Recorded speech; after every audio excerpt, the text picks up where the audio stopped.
Welcome back, you two. Thanks for having us. So what are your main daily challenges? Let's start with you.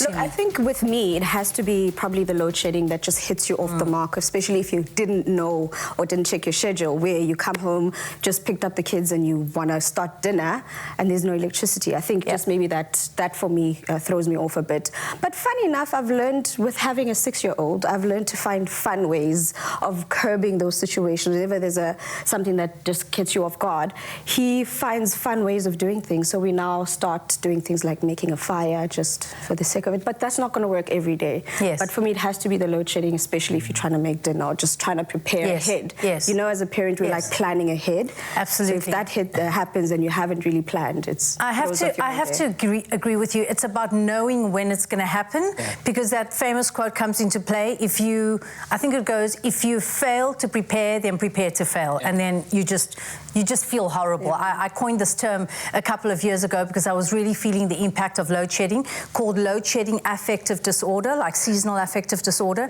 because I feel like our emotional states are directly linked to the load shedding levels. What is it for you, Jay? Yeah, you know what?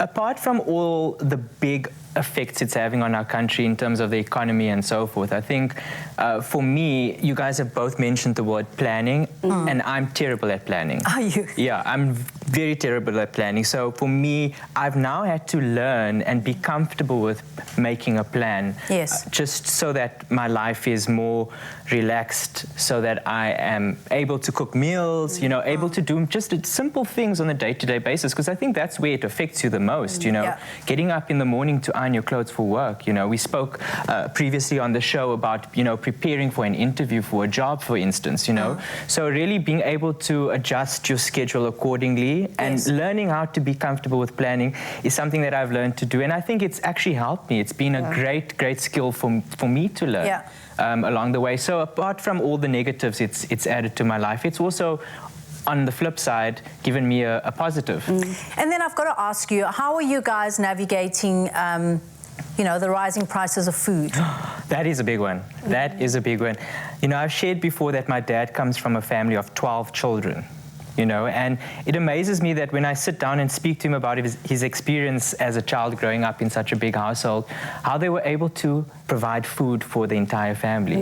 We sort of, going back to that time, I think, you know, being smart about portion sizes, being smart about the produce that you use, using seasonal, you know, food and produce as opposed to imported goods. So being smart about where the specials are, and really like being diligent with regards to sourcing your products on a daily basis and growing your own fruit and vegetables where you can. I think that's a big one, because the reality is that food prices are almost up by 30%. Between this time right now and last year. And so it's about how do you become smart. And I think building your own veggie garden, for example, if you can do that. And often we have all these excuses, I don't have enough space. You don't need a lot of space.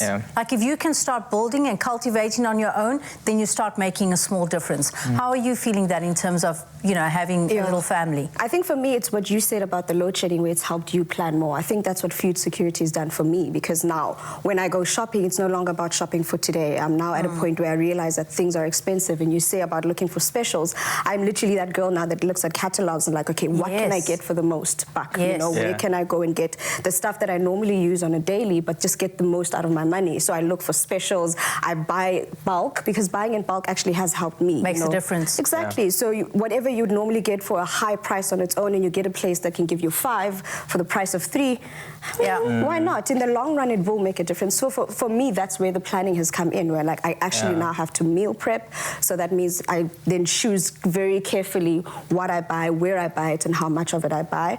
And very like the food garden, and also I've tried, I've failed dismally at times, but I've tried with having my own garden. I just think it just needs consistency from my end. Yes. Does your boy understand, you know, the rising prices of food, and that certain things are a luxury and perhaps not a necessity?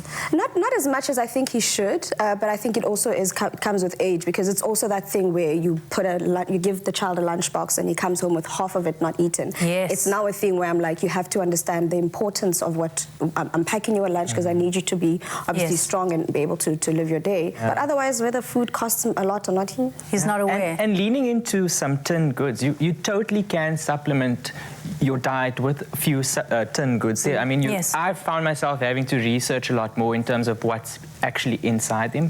But on Sunday, I made hummus and I made a pavlova from 1 tin of chickpeas. That's Can a you good believe tip. it? Well done. That's actually a good tip, but make a lot more things from home. Yes, and there are certain foods that go a little further, like beans, for example, lentils, legumes, rice. It goes so much further than, I guess, a loaf of bread, Yeah. you know. What else are you guys navigating in this modern, contemporary world? Being able to socialize is now a hard thing for me because of the amount of time that we spend trying to supplement that loss of income, or rather just trying to supplement and make up for the money that things are more expensive. You said things have gone up 30%. So if a person has not received that much increase, that means they have to spend more of their time making up for it, getting more work. So you get so busy that you end up not having that connection with the people closest to you because you're just trying to make ends meet to survive, you know. Yes. So I think for me that loss of connection with the people in your life has been the biggest. For you, Jan? I think that is entirely true to me, you know. But for me, I think just navigating finances has been quite a big one for me.